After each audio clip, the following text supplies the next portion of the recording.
오늘 말씀은 마태복음 6장 33절에서 34절까지의 말씀입니다. 우리 함께 합독하겠습니다. 마태복음 6장 33절입니다.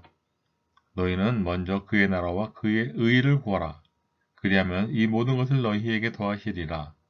그러므로 내일 일을 위하여 염려하지 말라. 내일 일은 내일이 염려할 것이요 한날의 괴로움은 그 날로 족하니라. 아멘. 하나님께 속한 사람의 욕구는 영적인 욕구이며 하나님의 의를 구하는 욕구입니다. 오늘 본문을 통해 말씀을 살펴보겠습니다. 33절에서 내용을 보면 먼저에 해당하는 단어는 상대적으로 먼저란 정도가 아니라 절대적인 의미로 무엇보다 먼저 또는 첫 번째로란 의미가 있습니다. 그리스도의 제자로서 하나님의 나라와 그의 의를 추구하는 것은 절대적인 의미를 갖는 것입니다. 이처럼 자신의 유익을 구하는 것이 아니라 하나님 나라와 그의 의를 구하라는 본문의 명령은 성도의 삶이 하나님을 향한 삶이어야 함을 교훈하고 있습니다. 첫 번째 교훈은 성도의 욕구는 무엇인가 하는 것입니다. 하나님께서 말씀하신 대로 우리가 구해야 할 것이 두 가지가 있습니다. 이에 따른 성도의 욕구는 본문에서 말하는 대로 하나님의 나라와 그의 의라고 말할 수 있습니다. 즉, 성도는 이방인들이 추구하는 것들과 같이 먹을 것, 입을 것, 쓸 것에 얽매이지 않고 자신과 하나님과의 관계에 전력하는 자들이라는 것입니다. 자세하게 그의 나라와 그의 의에 대해 살펴보면 6장 10절에서 주님께서 가르쳐 주시는 기도문을 통해 말씀하는 것이 나라가 임하시오며 뜻이 하늘에서 이루어진 것 같이 땅에서도 이루어지이다 라고 기록하고 있습니다. 6장 10절 본문은 주기도문 가운데 나타나는 두 번째 기원으로서 직역하면 당신의 나라가 오게 하소서입니다. 한편 여기서 나라란 말은 공간적 의미로만 이해되어서는 안 됩니다. 따라서 본문에서도 하나님의 통치란 의미로 이해하는 것이 바람직합니다. 즉, 본문은 하나님의 통치가 이루어지는 신령한 왕국이 임하기를 기원하는 것입니다. 이때 하나님의 나라가 임하도록 하는 주체는 역시 하나님이십니다. 따라서 인간이 인위적으로나 자기 주관대로 하나님 나라를 이 땅 위에 임하게 하려는 노력은 바람직하지 않다는 것입니다. 하나님께서는 인간들이 설정한 목적과 방법에 따라 하나님 나라를 이루시는 것이 아니라 하나님께서 정하신 뜻에 따라서 이를 이루신다는 것입니다. 따라서 성도에게 필요한 것은 하나님의 뜻을 앞서는 것이 아니라 그분의 뜻을 바로 분별하고 순종하되 하나님 나라의 통치자인 하나님에 대하여 죽도록 충성하는 태도를 가지는 것입니다. 그리스도께서는 하늘에서 하나님의 뜻이 이루어진 것과 같이 마찬가지로 이 땅에서도 이루어지기를 간구하심으로써 죄악된 곳에서도 하나님의 통치가 이루어져 의롭게 되기를 기도하셨다는 의미가 되는 것입니다. 본문은 성도가 추구해야 할 바가 무엇인지를 직설적으로 나타내고 있습니다. 즉, 성도는 하나님의 나라와 하나님의 의를 추구하는 것을 삶의 목표로 삼아야 하는 것입니다. 따라서 하나님의 나라를 구한다는 것은 자신의 뜻은 완전히 버리고 하나님의 다스리심을 받아들인다는 의미가 됩니다.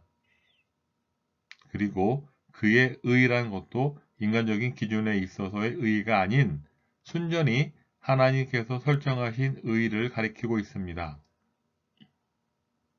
그의 나라와 그의 의를 구하는 자에게는 그것을 이루어 주실 뿐만 아니라 그에 더하여 먹고 마실 것도 주신다는 사실입니다. 더불어 이를 이루어 주시는 까닭이 바로 하나님의 뜻에 맞는 것을 구하는 바람직한 기도를 드리는 사람을 위한 것이란 사실을 보다 강력하게 강조하기 위함입니다. 두 번째 교훈은 내일의 일은 하나님 섭리에 맡기는 것이 지혜입니다. 34절은 생활에 대한 염려와 근심을 해결하는 길을 주님께서 가르쳐 주신 내용입니다. 즉, 일어나지도 않은 내일 일을 미리부터 앞당겨 걱정하지 말라는 말씀입니다. 사람의 걱정, 근심은 거의가 현재보다 앞으로 전개되고 발생될 일에 대한 우려 때문입니다. 그런데 우리가 살다 보면 우리가 생각했던 것과는 정반대의 미래가 우리에게 닥치는 그러한 예를 종종 경험하게 됩니다. 즉, 안심하고 걱정이 없었던 일이 오히려 근심거리로 변해서 다가옵니다. 그러나 우려하고 근심했던 상황은 그리 심각하게 닥치지 않고 자연히 지나가는 일을 또한 보게 되는 것입니다. 그러면 그 이유가 무엇이겠습니까? 첫째는 인간의 예측하는 능력의 한계 때문입니다. 또 둘째는 우리의 모든 생활이 하나님의 뜻대로 전개되기 때문입니다. 그래서 벌어질 것이라고 예상했던 일은 안 벌어지고 안심했던 일이 큰 문제가 되어 찾아오는 예가 생기는 것입니다. 하나님께서 하시는 일은 인간의 지혜로서는 측량할 수가 없습니다. 그러기에 성도들은 걱정, 불안, 근심, 우려 대신 모든 것을 하나님의 손에 의탁해야 합니다. 그리고 기쁘고 즐겁고 긍정적으로 살아야 합니다. 사람이 유비무환의 정신을 가지고 미리미리 준비해 놓는 일도 중요하지만 그렇다고 장래의 일들의 문제가 전혀 없을 수는 없는 것입니다. 최선을 다하여 미래를 준비하되 오늘 내게 맡겨진 소임에 최선을 다하는 것이 성도의 올바른 자세입니다. 그리고 내일 일은 내일 하나님께서 섭리하시는 결과를 보고 행동하면 됩니다. 내일 일까지 오늘 근심, 걱정하는 이들은 하나님의 섭리를 온전하게 신뢰하지 못하는 반쪽 신앙인이요. 또한 하나님 사랑을 의심하는 신앙의 환자입니다. 이제 우리가 내일 일을 미리부터 염려한다고 해서 나아지는 것은 하나도 없습니다. 머리만 아플 뿐입니다. 그러므로 오늘 현재의 일에 충실하십시오. 그러면 밝은 미래, 안전한 미래가 우리에게 예비될 것입니다. 이제 말씀을 정리하겠습니다. 내일 일을 너희가 알지 못하는 도다. 너희 생명이 무엇이뇨?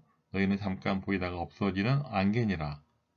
너희가 도리어 말하기를 주의 뜻이면 우리가 살기도 하고 이것저것을 하리라 할 것이거늘. 야고보서 4장 14절 15절 말씀입니다. 또 너희 염려를 다 주께 맡겨버리라. 이는 저가 너희를 권고하심이라. 베드로전서 5장 7절 말씀입니다. 주님은 우리가 가장 많이 관심을 가지고 있고 또 실제로 가장 필수적인 것이기도 한 의식주 문제에 대해 교훈과 해결책을 제시해 주셨습니다.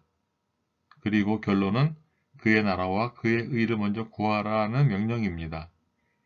그러면 자연히 삶의 자원들을 하나님께로부터 공급받으리라는 약속입니다. 성도 여러분, 먼저 그의 나라와 그의 의를 구하십시오. 그리하면 이 모든 것을 너희에게 더하시겠다고 하셨습니다. 부자나 가난한 자나 사는 것은 같습니다. 다 하나님의 은혜로 그 생명을 유지할 수 있는 것입니다. 우리는 예수 그리스도의 의의 병기와 그 군사가 되기를 원해야 합니다. 그래야 세속적인 근심과 걱정으로 인해 주를 섬기는 일에 지장받지 않을 수 있습니다. 내일 일은 주님의 섭리에 맡기십시오. 오늘 나에게 주신 직분과 사명에 또한 힘쓰십시오. 근심 걱정 없이 사는 비결은 이것뿐입니다. 끝으로 여러분을 축복합니다. 하나님의 함께 하심으로 성령 충만함을 또한 성령 충만한 삶을 살아가시는 우리 효성 침례교회 성도님들 되시기를 바랍니다. 그래서 말씀대로 준행하시면서 하나님의 정의와 공의로 인하여 복된 삶을 살아가시기를 우리 주 예수 그리스도 이름으로 축복합니다. 아멘.